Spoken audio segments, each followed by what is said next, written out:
تو اپنے کان، آنکھ اور زبان کو جھوٹ اور دیگر تمام گناہوں سے روکے رکھو، اور اپنے خادم اور ملازم کو اذیت دینے سے باز رہو۔ یہ ایک خاص بات ہے جو ایک نئی چیز آئی ہے ان احادیث مبارکہ کے حوالے سے، کہ جہاں تم نے خود گناہوں سے بچنا ہے، ہر قسم کی برائی سے بچنا ہے، وہاں ساتھ ہی ساتھ اپنے خادم، اپنے غلام، اپنے نوکر جو آپ کے گھروں میں کام کرتے ہیں، اب غلام تو نہیں ہوتے لیکن خادم اور نوکر چاکر جو ہیں وہ ہمارے گھروں میں کام کرتے ہیں، ان کو اذیت بھی دینا یہ بھی بہت بڑا گناہ ہے۔ اور نبی کریم رؤوف الرحیم صلی اللہ علیہ وسلم نے خاص طور پر ارشاد فرمایا کہ اپنے خادم کو اذیت دینے سے باز رہو۔ اس میں ہم نے دیکھا ہے بعض مسلمانوں کو یہ عمل کرتے ہوئے کہ جب وہ رمضان شریف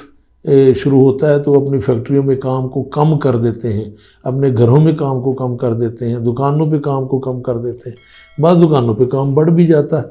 تو اس میں بھی اگر کام بڑھ جاتا ہے تو اس کا معاوضہ بڑھا دیں، اس کو زیادہ سہولت دیں، زیادہ پیسے دیں تاکہ وہ محبت کے ساتھ، محنت کے ساتھ کام کرے۔ لیکن اگر آپ پیسہ نہیں بڑھا سکتے تو اس کی محنت کو کم کر دیں۔ تو نبی کریم صلی اللہ علیہ وسلم نے فرمایا روزے میں وقار اور اطمینان سے رہو، رمضان المبارک اور غیر رمضان میں ایک جیسے مت رہو۔ یہ بھی ایک جملہ ہے جو ہمیں غور کرنے کی دعوت دے رہا ہے کہ رمضان المبارک اور غیر رمضان میں ایک جیسے مت رہو۔ جیسے تم رمضان المبارک سے پہلے تھے اب رمضان المبارک میں بھی ویسے ہی ہو، تمہیں کوئی فرق نہیں پڑا رمضان شریف کے آنے سے، تو اس کا مطلب یہ ہے کہ تمہیں پتہ ہی نہیں چلا کہ اللہ رب العزت کا یہ مقدس مہینہ جس کو اللہ رب العزت نے اپنا مہینہ قرار دیا وہ تمہارے پاس آ گیا ہے، تو تمہارے اندر کوئی تبدیلی نہیں پیدا ہوئی۔ ایسا نہیں ہونا چاہیے۔ اگر تم رمضان المبارک کے فیوز و برکات کو حاصل کرنا چاہتے ہو تو پھر اپنے اندر یہ تبدیلی بھی لاؤ کہ لوگوں کو پتہ، تمہارے عمل سے پتہ لگنا چاہیے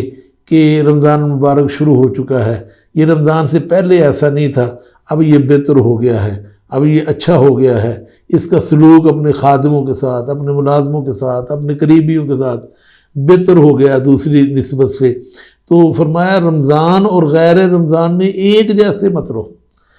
اور اس کی وضاحت فرمائی یعنی ایسا نہ ہو کہ روزہ رکھ کر انسان دوسروں کے لیے اذیت کا باعث بنے یا دوسروں پر بوجھ بن جائے۔ آپ روزہ رکھ کر دوسروں پر بوجھ نہ بنے، دوسروں کی اذیت کا باعث نہ بنے۔ اور پھر ایک یہ جو رمضان اور غیر رمضان میں ایک جیسے نہ رہو، اس کے حوالے سے ایک بات میں ضرور آپ حضرات سے کرنا چاہتا ہوں کہ وہ یہ ہے کہ ہم غیر رمضان میں ٹائم پاس کرنے کے لیے موبائل فون کو استعمال کرتے ہیں، فضولیات، بے حیائی کے ذرائع جس میں فحش اور منکرات اور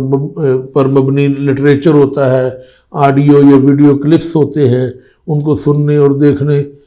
دیکھتے رہتے ہیں، اپنا ٹائم پاس کر رہے ہوتے ہیں۔ لیکن جب رمضان المبارک آئے تو اس میں ایک تبدیلی آنی چاہیے کہ ان چیزوں کی طرف ہماری توجہ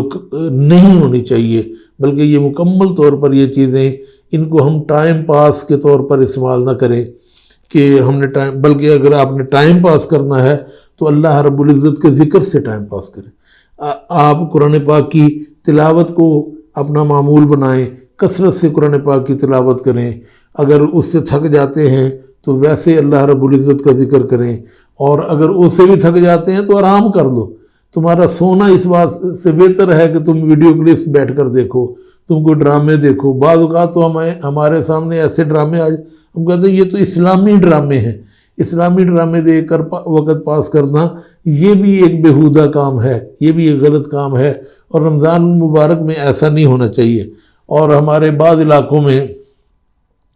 کرکٹ کے میچ شروع ہو جاتے ہیں رات کو، اور کچھ لوگ کھیلتے ہیں اور کچھ لوگ دیکھنے کے لیے کھڑے ہو جاتے ہیں، کچھ ان کو اپریشیٹ کرنے کے لیے کھڑے ہو جاتے ہیں، تو ان کی حوصلہ افزائی کرنے کے لیے کھڑے ہو جاتے ہیں، شور شرابہ کرتے ہیں، دوسروں کے آرام میں خلل ڈالتے ہیں۔ یہ سب چیزیں قابل مذمت ہیں، ان سے پرہیز کرنا یہ بہت زیادہ ضروری ہے کہ ہم ٹائم پاس کرنے کے لیے اللہ کا ذکر کریں، ٹائم پاس کرنے کے لیے نماز پڑھیں، ٹائم پاس کرنے کے لیے قرآن پڑھیں، نہ کہ ہم موبائل کی طرف اور سوشل میڈیا کی طرف اپنی توجہ کریں